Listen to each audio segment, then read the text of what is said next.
By the time I realized someone wanted me to step outside, it was already too late to feel safe. The worst part about working night shift at a gas station isn't the danger. It's how normal everything feels right before something goes wrong. I took the job when I was 23 and broke enough to stop caring where I worked. The station set off a state highway on the edge of town, the kind of place people only stopped at if they were low on gas, cigarettes, or options. During the day it was annoying. At night it felt cut off from the rest of the world. If you've ever worked nights, you know how strange it gets after 1 o'clock a.m. Time slows down. Every customer feels slightly off. Truckers with bloodshot eyes, drunk couples arguing over energy drinks, men who buy one lighter and nothing else, teenagers daring each other to run inside. You stop seeing people as people and start sorting them by threat level. There was one regular who always came in at 2:17 a.m. He drove an old beige sedan and parked in the farthest spot from the door, never under the lights. He wore the same dark windbreaker every night, bought a black coffee, then stood at the counter a second too long after I gave him the total. He never smiled, never made small talk, just stared like he recognized me from somewhere. Then he'd pay an exact change and leave. He never did anything wrong, but he made me uneasy in a way I couldn't explain. I mentioned him to a coworker once, and she laughed. Every night shift has a guy, she said. Most nights were just depressing more than scary, lonely people, tired people, people killing time because they didn't want to go home yet. After a while, the routine got familiar enough that I almost relaxed. That was the mistake. One Tuesday around 3 o'clock a.m., the store went dead quiet. No cars outside, no customers, just the hum of the coolers and the old coffee burner clicking on and off. I was in the back counting cigarette cartons when I heard the front door chime. "Be right there," I called. No answer. When I came out, no one was at the register. I checked the aisles, empty, bathrooms too. Then I looked outside. The parking lot was completely empty. No headlights, no car pulling away, nothing. I told myself the wind must have shifted the door, but that didn't make sense. The sensor only chimed if the door opened far enough. I locked the front for a minute and checked the security footage. On the monitor, the door slid open and stayed open for 3 full seconds. No one came in. The entryway was empty the whole time. I remember staring at that grainy screen, trying to force my eyes to find a person, but there was nothing there. It looked like the door had opened for someone invisible. The next night, the beige sedan guy came in like usual. Coffee, exact change, same stare.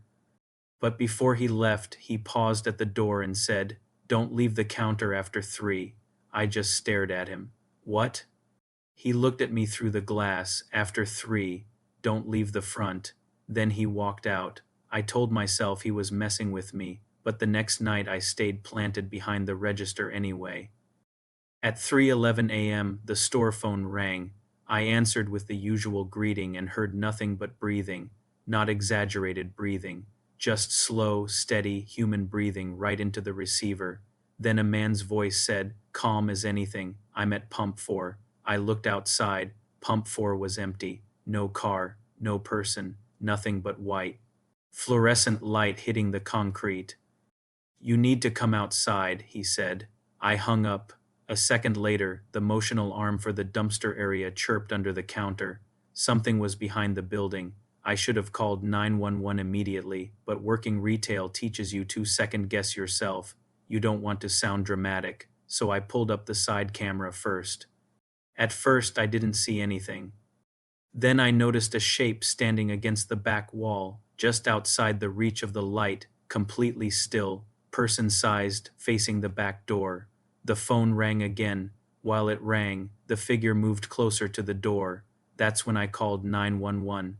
The operator told me to stay where I was and lock myself in the office if I could. I told her I couldn't get there without leaving the counter. Then I heard it, 3 loud bangs, not on the front glass, on the back door. The operator heard them too. Her voice changed instantly and she said officers were already on the way. Then the front motion sensor beeped. I looked up and saw someone standing outside the front door, the beige sedan guy. For 1 second, I thought he was part of it. But he didn't come in. He just stood there, staring past me toward the back of the store like he knew exactly what was happening. Then police lights flashed across the windows. The figure on the back camera vanished before officers rounded the building. They searched the lot, the road, the field behind the dumpster, found nothing. The beige sedan guy stayed to give a statement. Before he left, he stepped up to the counter and said quietly, "This happened before. I felt sick. Here?" He nodded. "My sister worked nights. She got a call about a gas spill out back. There wasn't one." He looked down before he finished. "They found her by the dumpster. I quit a week later." What still bothers me is how simple it was. Whoever it was knew exactly how to lure someone outside, knew a night clerk would respond to a problem, knew being alone makes you doubt your own fear. That's what makes gas station night shift stories feel so real. It isn't ghosts or monsters.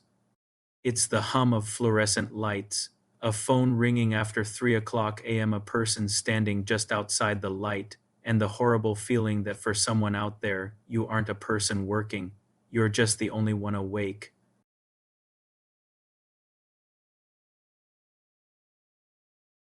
Some people say night shift is peaceful.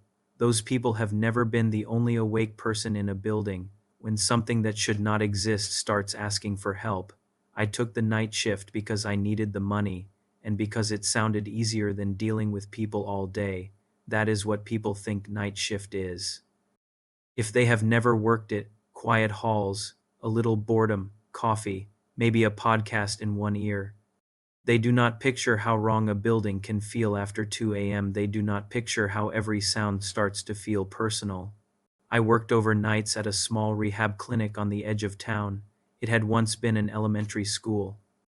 And even after all the remodeling, it still felt like one, long hallways, half doors, old radiators that clanked at random. At night it felt less like a workplace and more like a place that had been turned into one in a hurry. After midnight there were only two of us, me at the front desk and a nurse named Carla upstairs doing rounds. My job was answering calls, watching the monitors, and making sure no one slipped out a side door. The first few weeks were just creepy, not terrifying. Then I started noticing the call light in room 12. Room 12 was empty. It had been empty for days because maintenance was supposed to fix the bathroom light and ceiling vent. No patient, no belongings. The bed was stripped, but around 3:17 almost every morning, the call light for room 12 would come on. The first time I figured Carla had brushed against the button. She came downstairs annoyed and said she had not even been on that hall yet. We both went up, opened the door, and found the room. Dark and empty. The call button was clipped to the bedrail. Carla reset it and said old systems glitch all the time. At 3:18, while we were still standing there, it lit up again. Maintenance checked it the next morning and said the wiring looked old, but fine. They replaced the button anyway. It kept happening every night after that, somewhere around 3:17. I told myself it was old wiring. Bad timing. A weird system issue. Real life is embarrassing like that. People imagine they would quit the second something felt wrong. In reality, you get scared and still clock in because rent is due Friday. Then one night Carla stepped outside to help unload a delivery, and I was alone. At 3:17, room 12 lit up again. Then the desk phone rang. Not the main line, the internal line. I picked up and said, "Front desk, this is Megan." At first there was only static, then breathing, not loud, not dramatic, just tired breathing, like someone had been crying for a long time and was trying to calm down. I assumed a patient had used the wrong room phone. I said, "Hello? Which room is this?" I looked at the caller ID room 12. Before I could even process it, a woman's voice said very softly, "Can you come here?" My hands went numb. I remember almost dropping the receiver. Then she said, "Please don't make me stay in the dark." I hung up. I know that sounds awful, but people talk about fight or flight like those are the only two choices. There is a third one nobody mentions enough. Pretend nothing is happening and hope reality fixes itself. When Carla came back, I told her what happened. I could tell she thought I was exhausted or messing with her. Then the phone rang again. She answered it. I watched the color drain out of her face. When she put the receiver down, she did not ask what that was. She just said, "We need to check the room." We took flashlights and walked upstairs. The lights on that wing were motion activated, and only every other one seemed to work. So the hall kept fading in and out as we moved. Room 12 was at the very end. The door was already open. I knew it had been closed because I had just looked at the monitor. Carla whispered, "Hello?" No answer. She pushed the door wider and swept the flashlight inside. The beam crossed the bare mattress, the sink, the chair in the corner. Then it hit the floor beside the bed. There was a woman sitting there. At first I thought it was a patient in a gown, curled up with her knees to her chest. Her hair hung over most of her face. Her back was to us. She was so still she did not seem real. Carla said, "Ma'am." The woman answered in a cracked, exhausted voice. I pressed it so many times. Carla took one step into the room. The woman turned just enough for the flashlight to catch the side of her face, and I swear her skin looked gray, not pale, gray, like dust on old paper. Then she said, "Why didn't anyone come?" Carla backed into me so hard I nearly fell. We ran, not bravely, not cleanly, full panic. We hit walls, nearly fell down the stairs, and locked ourselves in the medication room while Carla called 911. Police came, then the administrator, then maintenance.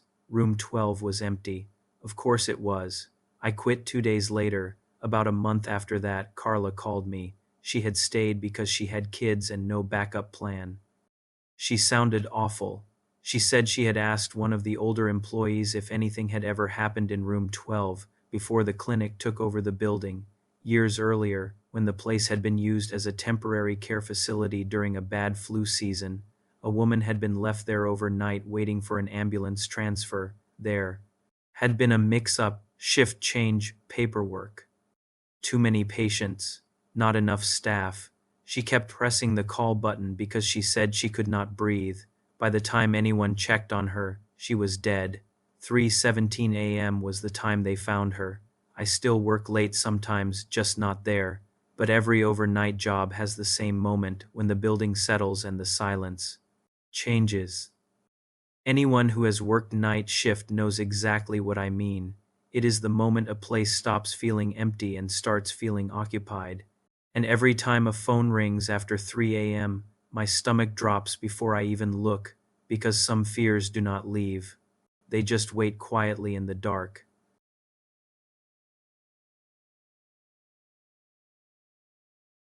I only took the graveyard shift at the morgue because I was broke. That's the least dramatic way to say it, but it's true. My rent had gone up, my car was making a noise that sounded expensive, and the hospital paid extra 4 nights. Nobody wanted to be downstairs with the dead from 11 p.m. to 7 a.m. I told myself it was just a job.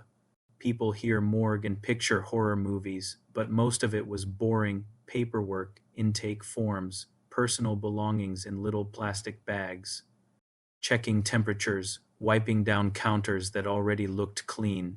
The scariest thing at first was how quiet it got after midnight. Not peaceful quiet either, heavy quiet, the kind where every little sound makes you look up. My supervisor, Lena, trained me for 2 nights and kept things casual on purpose. Sometimes bodies shift. "A little," she said. "It's normal, air, muscles, whatever. Don't freak yourself out." I laughed and told her I wouldn't. I really believed that. The first week was fine. I got used to the cold, the weird chemical smell, the hum of the refrigeration units. I got into a rhythm. Around 1, I'd make stale coffee. Around 3, I'd regret it. Around 4, I'd start counting down until daylight. It only got weird after I started noticing the same thing every night, 2:13 a.m. I don't know why that time stuck out to me at first, maybe because it kept happening when I was at my most tired. But every night around 2:13, something felt off. The room would seem colder, the lights would buzz louder, and I'd get that skin-crawling feeling that somebody had just walked in behind me, only nobody ever had. Then one night I was doing paperwork and saw an entry in the handwritten intake log, 2:13 a.m. mail unidentified. Drawer 14. That didn't make sense because I hadn't logged anyone at 2:13 and drawer 14 was empty. I knew it was empty because I'd checked it earlier. I figured Lena had made a mistake on a previous shift or I was reading the page wrong. I crossed it out and kept working. 10 minutes later, I looked back down. The entry was there again. Same handwriting, same time, same drawer. I just sat there staring at it, hoping my brain would come up with a normal explanation if I gave it enough time. It didn't, so I got up and checked drawer 14 myself. Empty, cold metal tray. No bag, no toe tag, nothing. That should have made me feel better, but it somehow made me feel worse. I tore the page out of the logbook and tossed it in the trash under the desk. I even told myself out loud, okay, great, done. At 2:13 exactly, something slammed from inside the wall of drawers. I jumped so hard I hit my knee on the desk. It wasn't the building settling. It wasn't pipes. It sounded exactly like somebody hitting metal from the inside with the flat of their hand. Then it happened again. Drawer 14. I called security, trying to sound normal, like I wasn't already halfway to panic. No answer. I called again and got dispatch. The woman on the line sounded bored. She said someone would come by when they could. That made me feel even more alone. I sat there pretending to work while staring at the drawers. Nothing happened for maybe 20 minutes, and I started doing that thing people do when they're scared, where you begin explaining it away. Then drawer 14 slid open by itself, not all the way, just a couple inches, slow enough that I heard the seal peel loose. I remember actually whispering no like that was going to stop anything. I should have left right then. I know that. But fear doesn't always make you smart. Sometimes it makes you weirdly stubborn. Sometimes you need reality to embarrass you. So I walked over and pulled it open. It was empty. That almost broke me more than if someone had been inside. Because there was still something there, a wet smear near the top of the tray, and beneath it 5 streaked finger marks, like someone had pushed themselves up and then gotten out. I backed away so fast I smacked into the counter. That was when the lights flickered. It only lasted a second, but in that second I saw someone standing. At the end of the hall, tall, thin, barefoot, in a hospital gown. When the lights steadied, the hallway was empty. I grabbed the radio and tried security again. All I got was static, then a voice that sounded close enough to be right next to my ear. Drawer 14. That was it. Then silence. I looked down at the desk and the intake log was open to a new page. I hadn't touched it. There was a fresh line written on it. 3:02 a.m. employee. Pending. I stopped feeling scared in a normal way after that. It turned into something raw and physical. My hands went numb. My chest got tight. I ran for the elevator and hit the button over and over until I realized it wasn't coming. The floor indicator stayed frozen, so I took the stairs. Every door was locked, every single one. I kept going. Up, hitting handles, shoving doors, begging out loud at one point, which is still humiliating to admit. I was sweaty, shaking, half crying, and then I heard footsteps below me, bare feet on concrete, slow, not chasing me, just coming. I looked over the railing and saw a man on the landing underneath mine. He was wearing a hospital gown that hung open in the back, his head tilted slightly to one side like his neck was wrong. His skin looked pale and damp, like he'd been underwater, and around his ankle was a toe tag. I could see it swinging while he climbed. It had my name on it. After that, my memory gets messy. I know I made it back into the morgue somehow. I know the basement door that was locked before was suddenly open. I know the room felt even colder than before, like stepping into a freezer with wet skin. All the storage drawers were open, every one of them, bodies inside, bags zipped, faces covered. A few half-exposed under sheets, all still, except one. Drawer 14 wasn't empty anymore. There was a body in it, laid out flat, eyes open. It was me. Not sort of like me, not it resembled me. It was my face exactly. Say my brow scar from when I cracked my head on a pool step. Same mole under my eye. Same stupid haircut. I couldn't even scream. I just stood there making these dry, choking sounds. Then the radio on the floor crackled, intake complete. The body in the drawer sat up, slowly, like someone waking from a nap. It turned its head and looked straight at me. And when it spoke, it used my voice. You left me down here. I ran so hard I slipped twice. This time the elevator opened. Of course it did. I got in, slammed the button for the lobby, and spent the whole ride expecting the doors to slide back open on the basement level. They didn't. I made it outside just before sunrise and through. Up in the ambulance bay, I quit that morning. Lena called a few hours later, and I told her everything in one breath. When I got to the drawer 14, she went quiet. Then she said, very carefully, there is no drawer 14. I thought she was messing with me. I actually got angry. I drove back that afternoon with a hospital admin and 2 cops, because I wanted them to see it and stop looking at me like I'd had some breakdown, but in daylight. The morgue looked normal, small, ugly, ordinary. The drawers were numbered 1 through 13, then 15 through 27.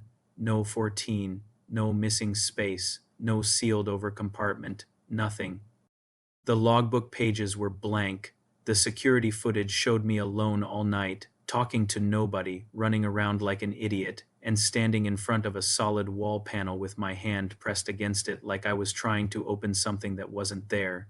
That should have been enough to make me doubt myself.